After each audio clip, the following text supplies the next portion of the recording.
Telugu Desam party జాతీయ ప్రధాన కార్యదర్శి శ్రీ నారా లోకేష్ గారికి జన్మదిన శుభాకాంక్షలు. భూమా అఖిలప్రియ, మాజీ మంత్రి ఆళ్లగడ్డ. ప్రస్తుతం మనతో పాటు నారా లోకేష్ గారి బర్త్డే సెలబ్రేషన్స్ కోసమని మహిళా అధ్యక్షురాలు గారు ఉన్నారు. ఒకసారి వారితో కూడా ఒకసారి మాట్లాడదాము.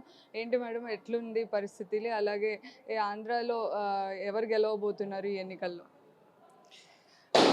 నా పేరు భవనం షకీలారెడ్డి. నేను తెలంగాణ మహిళా అధ్యక్షురాలిని. ఈరోజు మాత్రం చాలా మంచి రోజు, చాలా గుర్తించదగ్గ రోజు. ఎందుకంటే లోకేష్ బాబు గారు 41వ సంవత్సరం జన్మదినం చేసుకోవడం చాలా ఆనందంగా ఉంది. ఎందుకంటే తెలుగుదేశం పార్టీకి దిశానిర్దేశం చేస్తూ 2 రాష్ట్రాలలో యువతకు మార్గదర్శిగా ఉన్న ఒక యువ నాయకుడు ఈరోజు మనందరి మధ్య ఉండి 41 జన్మదినం చేసుకోవడం చాలా ఆనందంగా ఉంది. ఎందుకంటే ఆయన యాక్చువల్గా ఏమీ తెలియని, పరిపక్వత లేని నాయకుడు అని చెప్పేసి, ఏమీ మాట్లాడలేని స్థితిలో ఉండాలని ఎంతోమంది కామెంట్ చేసినందుకు గాను ఈరోజు ఒక ఒక పరిపూర్ణ నాయకుడిగా, ఒక ట్రాన్స్ఫార్మ్ అయ్యి ఈరోజు వైఎస్ఆర్సీపీ వాళ్ళు కానీ ప్రజల గుండెల్లో 24 గంటలు ఎప్పుడు చూసినా కూడా కానీ ఒక గుండె చప్పుడుగా మారిన ఘనత చంద్రబాబు నాయుడు గారు, లోకేష్ బాబు గారిది.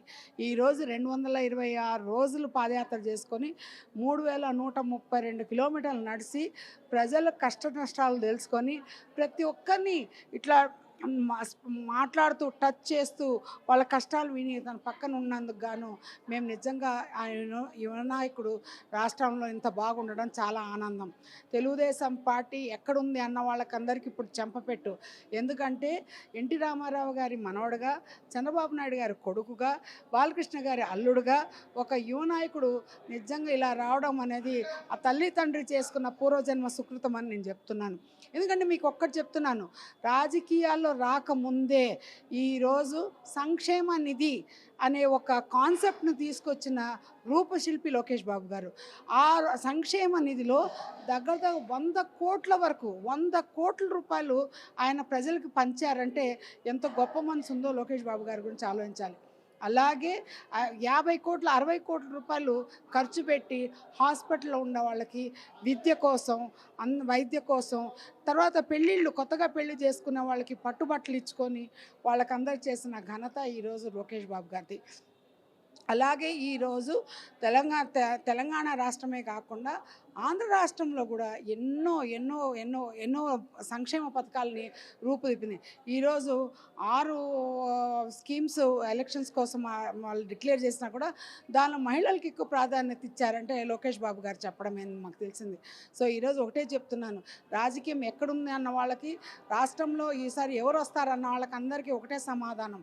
ఎందుకంటే ఎక్కడా పోదు, తెలుగుదేశం పార్టీ మళ్ళీ వస్తుంది, చంద్రబాబు నాయుడు గారు మళ్ళీ ముఖ్యమంత్రి అవుతారు, తెలుగుదేశం పార్టీ పూర్వ వైభవం వస్తుంది. ఇలాంటి ఎన్నో జన్మదినాలు చేసుకోవాలని చెప్పేసి తెలుగు మహిళా కమిటీ తరఫున మా జనరల్ సెక్రటరీ, వైస్ ప్రెసిడెంట్స్ అందరూ మేము ఈరోజు ఆయన విష్ చేస్తున్నాం. ఈరోజు ఎన్టీఆర్ ట్రస్ట్ భవన్లో మేము కేక్ కట్ చేసుకొని ఎంతో ఘనంగా ఆయన వేడుకలు చేసుకున్నాం. కాకపోతే ఆయన కుటుంబంతో ఉండాలనుకున్నారు కాబట్టి పర్సనల్గా మేము కలవలేకపోయాం. ఎనీవో మా బ్లెస్సింగ్స్ ఎప్పుడు లోకేష్ బాబు గారికి ఉంటుందని చెప్పేసి, ఆయుర ఆరోగ్యాలతో ఉంటారని చెప్పేసి, 2 రాష్ట్రాలని ఎంతో ప్రగతి వైపు నడిపిస్తారని చెప్పేసి, అందరికీ మంచి చేస్తారని చెప్పేసి, అందరు మన్నలు పొందుతారని చెప్పేసి, ఈరోజు ఎస్పెషల్లీ మహిళలకి ఎంతో న్యాయం చేస్తారని అనుతూ నేను ఆయన మళ్ళీ బ్లెస్ చేస్తున్నాను. హ్యాపీ బర్త్డే లోకేష్ బాబు గారు. Thank you. ఈరోజు మా నారా లోకేష్ గారి పుట్టినరోజు సందర్భంగా తెలంగాణ తెలుగుదేశం పార్టీలో చాలా ఘనంగా మేము పుట్టినరోజు వేడుకలు జరుపుకున్నాం.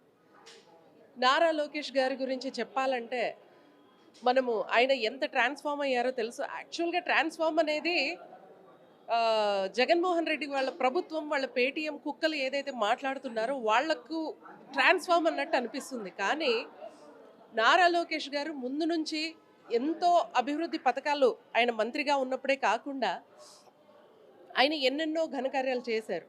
అంటే ఆయన ఎక్కడ చదివారో మనకు తెలుసు. స్టాన్ఫోర్డ్ యూనివర్సిటీలో చదివొచ్చారు, వరల్డ్ బ్యాంక్లో పనిచేశారు. కాబట్టి ఆయనకి చాలా మంచి నాలెడ్జ్ ఉంది ప్రతి దాని మీద, ఆర్థిక పరంగా కావచ్చు, ఇంకే విషయమైనా తీసుకోండి. మీరు ఇప్పుడు చూస్తూనే ఉన్నారు, మరి యువగళం సమయంలో ఎవరు ప్రశ్నించినా, ఎవరు ఎలాంటి ప్రశ్న వేసినా చాలా విపులంగా ఆయన సమాధానం ఇవ్వడం మనం చూస్తూనే ఉన్నాం. అదే మన జగన్మోహన్ రెడ్డి గారు అడిగితే నేను ఫస్ట్ క్లాస్ స్టూడెంట్ అంటారు, కానీ ఎక్కడ ఒక్క హైదరాబాద్ పబ్లిక్ స్కూల్లో చదవడం మాత్రమే తెలుసు ఆయన. ఎక్కడ చదివారో ఇప్పటి వరకు మనకు తెలియదు. కానీ లోకేష్ బాబు గారు ఎక్కడెక్కడ చదివారో ఏమేం చేశారో తెలుసు. గత ప్రభుత్వం ఎప్పుడైతే ఆంధ్రప్రదేశ్లో చంద్రబాబు నాయుడు గారి ప్రభుత్వం ఉన్నప్పుడు ఆయన ఎమ్మెల్సీ అయ్యి మంత్రి అయ్యి చాలా అభివృద్ధి పథకాల వెనుక నారా లోకేష్ గారి ముద్ర ఉంది అనేసి ప్రతి ఒక్కరికి తెలుసు. చాలా మంచి సంక్షేమ పథకాలు కావచ్చు, అభివృద్ధి పథకాలు కావచ్చు, నారా లోకేష్ గారి హస్తం క్లియర్గా కనిపిస్తుంది. కాబట్టి ఇప్పుడు ఏదైతే రాబోయే ప్రభుత్వం ఖచ్చితంగా తెలుగుదేశం పార్టీ ఏర్పాటు చేస్తుంది. తెలుగుదేశం పార్టీ జనసేన కూటమి ప్రభుత్వం ఏర్పాటు చేస్తుంది. అందులో అడుగడుగున చంద్రబాబు నాయుడు గారితో పాటు నారా లోకేష్ గారి ముద్ర ఖచ్చితంగా కనిపిస్తుంది అనేసి ఆశిస్తున్నామని నేను ఖచ్చితంగా కనిపిస్తుంది. సో ఆయనకి పుట్టినరోజు శుభాకాంక్షలు తెలియజేసుకుంటున్నామండి. Thank you very much. మరిన్ని వీడియోస్ కోసం ఛానల్ ని సబ్స్క్రైబ్ చేయండి. లేటెస్ట్ అప్డేట్స్ కోసం వాట్సాప్ ఛానల్ ని ఫాలో చేయండి. అండ్ లింక్ డిస్క్రిప్షన్ లో ఉంది.